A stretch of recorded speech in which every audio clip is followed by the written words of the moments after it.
बांग्लादेश पर भारत को धमकी देने वाला पलट गया उस्मानी, पाकिस्तान से खींचकर लाएगी अब भारतीय सेना। कौन है नाजनीन मुन्नी, जिनके पीछे पड़े बांग्लादेशी कट्टरपंथी? जिस बात का डर था बांग्लादेश में वही हुआ। बांग्लादेश में तख्ता पलट की तैयारी, लेकिन मोहम्मद यूनुस की जगह अब कौन बनने जा रहा है नया प्रधानमंत्री? बांग्लादेश में अब क्या होगा, सबसे बुरी खबर आ गई है। एक तरफ तख्ता पलट की खबर और दूसरी तरफ मोहम्मद यूनुस की जगह बांग्लादेश का नया पीएम कौन बनेगा, जानकर कट्टरपंथियों में मातम छा गया है। बांग्लादेश का फायदा उठाने के लिए पाकिस्तान ने एक नई चाल चली है। मोहम्मद यूनुस पाकिस्तान के चंगुल में फंस गए हैं। पाकिस्तानी पीएम शहबाज शरीफ का करीबी ये नेता है कामरान सईद उस्मानी, जिसने भारत को धमकी दी। उस्मानी ने ऐलान किया है कि अगर भारत बांग्लादेश पर अटैक करेगा तो पाकिस्तान बांग्लादेश की तरफ से युद्ध लड़ेगा। लेकिन उस्मानी का अंजाम क्या होगा शायद उसे भी नहीं पता रहा होगा, क्योंकि अब मोदी माफ नहीं करेंगे। मोहम्मद यूनुस के बांग्लादेश में हिंदुओं को टारगेट करना सिर्फ बहाना था। जो काम पाकिस्तान नहीं कर पाया, अब बांग्लादेश को मोहरा बनाकर वो कर रहा है। बताया जा रहा है कि समुद्र के रास्ते पाकिस्तानी आतंकी बांग्लादेश पहुंच रहे हैं और अब बांग्लादेश में वहां के पत्रकार भी सुरक्षित नहीं है। बांग्लादेशी मुस्लिम महिला पत्रकार नाजनीन मुन्नी के पीछे क्यों कट्टरपंथी पड़ गए हैं, पहले इसे समझिए। नाजनीन मुन्नी बांग्लादेश की वो निडर पत्रकार हैं जिनकी गिनती बेखौफ पत्रकारों में होती है। उस्मान हादी की मौत के बाद हिंदुओं पर अत्याचार जब बांग्लादेश में बढ़ा, उस दौरान बांग्लादेश की 90% मीडिया हिंसा करने वालों के साथ थी। लेकिन कुछ पत्रकारों ने दुनिया के सामने सच्ची तस्वीरें पहुंचाई। उन्हीं में से एक नाजनीन मुन्नी है। बांग्लादेश में जो भी खबर और मीडिया संस्थान कट्टरपंथियों के खिलाफ लिखते हैं, उनके दफ्तर जलाए जा रहे हैं और पत्रकार नाजनीन मुन्नी के पीछे बांग्लादेशी कट्टरपंथी पड़ गए हैं। बांग्लादेश में कट्टरपंथियों ने बांग्लादेश के TV news channel global TV की न्यूज हेड नाजनीन मुन्नी को पद से हटाने की मांग कर दी है और ऐसा न करने पर उन्होंने चैनल को ही जला देने की धमकी दी।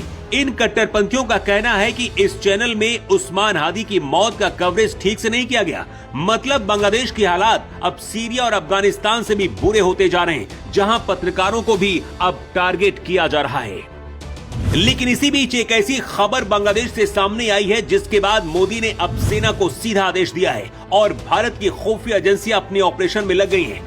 अब इस तस्वीर को देखिए, जिसमें पाकिस्तानी पीएम शहबाज शरीफ और बांग्लादेश के पीएम यूनुस बैठे हैं। 1971 में पाकिस्तान के अत्याचार से भारत ने रक्षा की और अलग देश बनाकर दिया, लेकिन अब भारत के खिलाफ ये दोनों देश मिलकर खड़े हो गए हैं। जिस बांग्लादेश को 1971 में पाकिस्तान के अत्याचार से भारत ने रक्षा कराई, उसे मुक्त कराया और एक अलग देश बना कर दिया। लेकिन अब यही बांग्लादेश अब देखिए कैसे पाकिस्तानी पीएम शहबाज शरीफ के साथ बैठे हुए हैं। पाकिस्तान बांग्लादेश के साथ NATO style mutual defence agreement करना चाहता है, जिसमें ये प्रावधान होगा कि एक देश पर हमला दोनों पर हमला माना जाएगा। इसी तरह का समझौता पाकिस्तान ने हाल ही में सऊदी अरब के साथ किया था। पाकिस्तानी पीएम शहबाज शरीफ के करीबी नेता कामरान सईद उस्मानी ने पाकिस्तान के साथ बांग्लादेश का झंडा लगाकर एक वीडियो जारी किया है। इस वीडियो में उस्मानी ने भारत को धमकाते हुए कहा है, उस्मान हादी को तो शहीद कर दिया, लेकिन उसकी सोच को शहीद नहीं कर सके। आज मुकम्मल तौर पर भारतीय आजादी को बांग्लादेश की आवाम रिजेक्ट कर चुकी है। मैं अपने बांग्लादेशी भाई बहनों को कहना चाहता हूँ कि हम आपके साथ खड़े हैं। अगर कोई देश बांग्लादेश पर हमले की कोशिश करेगा तो पाकिस्तान की आवाम आपके साथ खड़ी होगी। आंख उठाकर भी देखा तो पाकिस्तानी आवाम, पाकिस्तानी फौज और हमारे मिसाइल आपसे दूर नहीं है। सच तो ये है कि अगर बांग्लादेश और पाकिस्तान एक साथ भी आ जाएं तो दोनों देशों से 10 गुना बड़ी इंडियन फोर्स है। लेकिन पाकिस्तान बांग्लादेश को उकसाकर उसकी बलि देना चाहता है। लेकिन बांग्लादेश के कट्टरपंथी इतना भी नहीं समझ पा रहे हैं कि जो पाकिस्तान 1971 से पहले उन्हें अपना गुलाम बनाकर रखता था, आखिर वो अब दोस्त कैसे हो सकता है। बांग्लादेश के खिलाफ कोई रिपोर्टिंग न हो, इसलिए वहाँ के टीवी चैनल्स और पक्षकारों को धमकाया जा रहा है। न्यूज चैनलों के दफ्तरों पर कट्टरपंथी तोड़फोड़ और आगजनी कर रहे हैं और अब बांग्लादेशी कट्टरपंथियों के निशाने पर हैं नाजनीन मुन्नी, जो खुद मुस्लिम महिला है। लेकिन इस महिला के लिए भी भारत में बैठे मुस्लिम आवाज नहीं उठा रहे हैं और पाकिस्तानी भी शांत बैठे हैं और नजारा देख रहे हैं।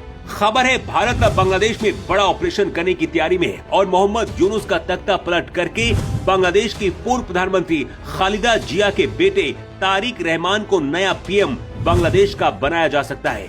लेकिन बांग्लादेश पाकिस्तान अगर एक साथ भारत के खिलाफ उतरते हैं तो ऐसे हालात में भारत को क्या करना चाहिए? आपकी राय क्या है? कमेंट करके आप जरूर बताएं। Bureau report.